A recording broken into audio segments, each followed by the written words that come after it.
Chapter 13 Jadabharata preaches. The king. The king said, O Brahman, I was going to see sage Kapila and have the preaching regarding excellent human virtues. But now, hearing your words, I feel that I need not go any further. You are an ocean of knowledge. Kindly preach me about human virtues. Jadabharat said, O king. For those who worship the Lord with a desire to receive wealth and kingdom, these things are a supreme goal. For those who want to attain heaven, action in the form of forming yajna is the goal. But the supreme virtue is to act in a selfless way without having a desire for results. A yogi must contemplate on that transcendental soul because it is the only means to merge with that supreme soul. If the wealth is the goal while it is spent in religious activities, if the son is the goal, the father too might have been a goal for someone. Thus, there is no supreme goal because everything exists for a time then ceases to exist. Hence the assumption of any physical thing as a supreme goal is meaningless. And consideration of soul separate from supreme soul is also futile. The soul is one, all-pervasive, impartial, pure, intangible and transcendental. It is free from the cycles of birth and death. It can neither be created nor be destroyed. It is supremely omniscient. Its manifestation in different life forms is temporary, and identification of soul with living beings is baseless. Soul which is present in scores of living beings is basically single and same. Once one comes to know this, he doesn't remain in darkness. Veil of ignorance then parts with him. Chapter 14 Tale of Ribhu and Nidhag. Hearing Jadabharat's words, the king fell in deep thoughts. Jadabharat then narrated the tale of Ribhu and Nidhag. Once upon a time, in the beautiful town of Virnagar at the bank of the river Devika, there lived Nidhag, the son of Pulastya.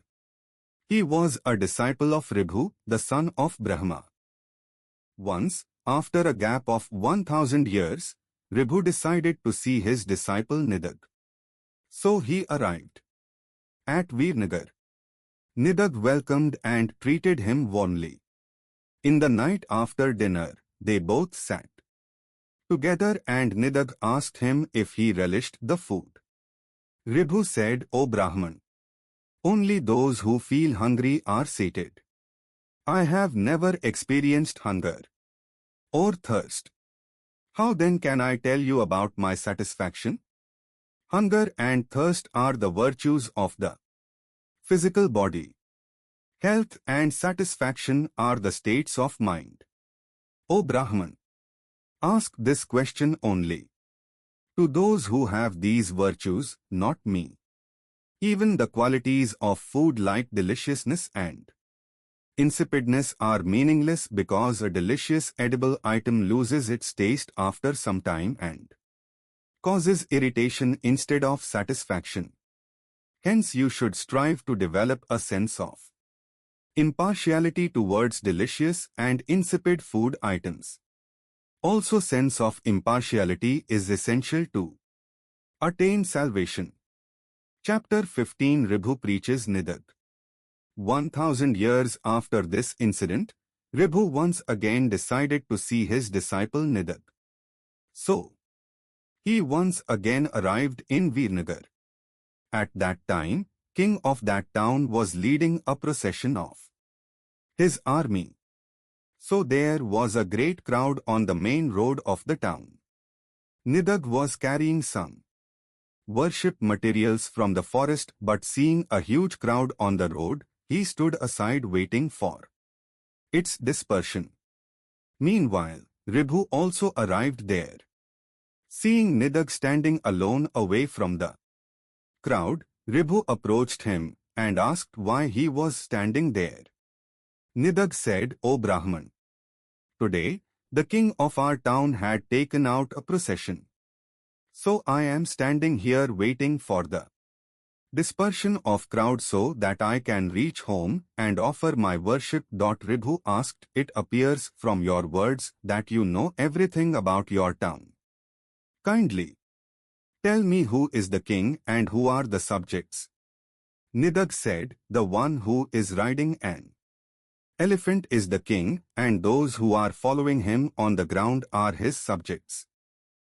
Ribhu said, O Nidhag, you have shown me the king and the elephant together but did not show their distinguishing symptoms separately. Who is the king among them and who is the elephant?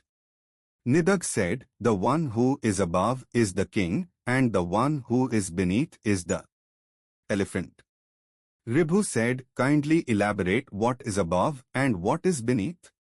As soon as Ribhu finished his words, Nidhag climbed on his shoulders and said, look, like the king, I am above you, and like the elephant, you are beneath me. Ribhu said, if you are like the king and I am like the elephant, kindly explain to me, who are you and who am I? Nidhag at once climbed down and fell at Ribhu's feet and said, certainly, you are the great sage Ribhu.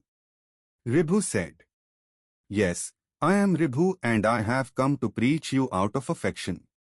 Thereafter Ribhu preached Nidhag on the universality of soul and development of impartial view and left.